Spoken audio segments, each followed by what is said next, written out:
Hi.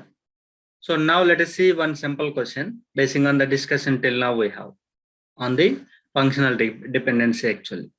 So find the number of functional dependencies that can be formed over relation to attributes actually. How many functional dependencies we can form? So let us take a relation. In that, assume two attributes he told. That we are going to take as A and B. So these are the two attributes. That is what he given. Now, suppose X derives Y. What are all possible things here under X? Under X, nothing.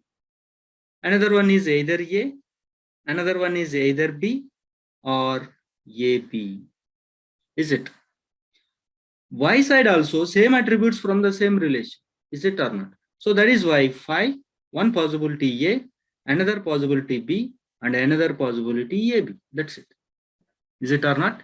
So that is what. So all these things, how many combinations are possible? Let us try to observe actually. So if I take phi derives phi, one possibility. Phi derives A. Phi, whether it is valid or not, let it be. But all possibilities we are trying to find so that we can derive one simple formula actually. So phi derives B. So phi derives AB. That is one possibility. And another one is A. A derives phi. A derives A. A derives B. A derives AB. Is it? Then next B. B derives phi. B derives A. B derives B.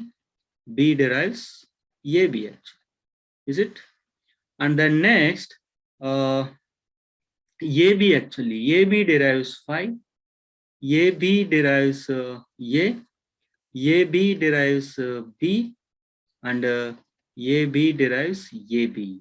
That's it. So this is what total possibilities actually. And let us try to see what are all the valid, that means non-trivial FDs. Always valid is non-trivial. So these entire 5 related things, you can skip them, these 4. And this is trivial functional dependency. This is one of the valid FD, is it or not? Of course, here actually it is AB. This is one of the valid FD. Even this is also equal to previous one. Later we will realize by using inference rules actually. A derives AB, this is actually equal to this one after if you apply the inference rules. Okay, so let it be. So this is the valid one till now, and this is another valid one, and this is also whatever discussion I have here, we have same thing. Even this is equal to this part, and all these things are also trivial FDs actually, because LHS side all attributes you have in the table. So RHS side is definitely subset to the LHS.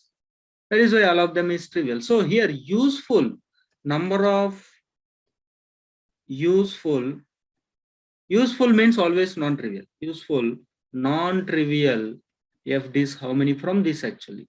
Non-trivial FDs are that is 2 only from this part. That is this and this. A derives B, B derives A. And if you see now total how many possible, if you have n attributes like this here we have total 16, right? So total how many FDs are possible actually? So that is what here, how many attributes you have? A, B I have. So this if you see little logical one, I have A and B. Either A exists, not exist. B exists, not exist. Is it or not? So how many possibilities you have? How many combinations possible? 0, 0, both not exist. That is what 5. 0, 1, only B exists. 1, 0, only A exists. 1, 1, A, B exists. So such a way if you approach, here total 2 square combinations. Is it or not? That is nothing but number of attributes is this power 2 actually. If I have 3 attributes, I am going to have 3 actually. So that is what you can write down 2 power n combinations here, and even here also 2 power n combinations. Same discussion even here also. Now this is one thing. This is 4 and this is 4. Now this with everyone like discrete mass functions actually. And this is also with everyone. That means what? These two you have to multiply.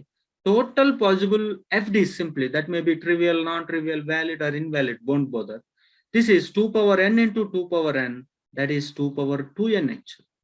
Sometimes this kind of questions also you can expect if you are preparing for numerical exams or competitive exams. So try to understand inside a discussion. So that is what we are going to note down that as a note. You can see total number of functions, functional dependencies possible over a relation with the n attributes actually. That is what 2 power 2n. In this manner you can tell. X side 2 power n possibilities, combinations. Y side 2 power n combinations, that means LHS side 2 power n, RHS side 2 power n. Total how many relations are possible means X side combinations only, LHS side combinations, RHS side combinations only we derive. Total relations how many possible, FDs are how many possible, that is what you have to multiply both the sides. So both the sides are same, that if you multiply 2 power 2n actually. Okay. So that is what the simple question for better understanding of the whatever we have discussed until now. Okay.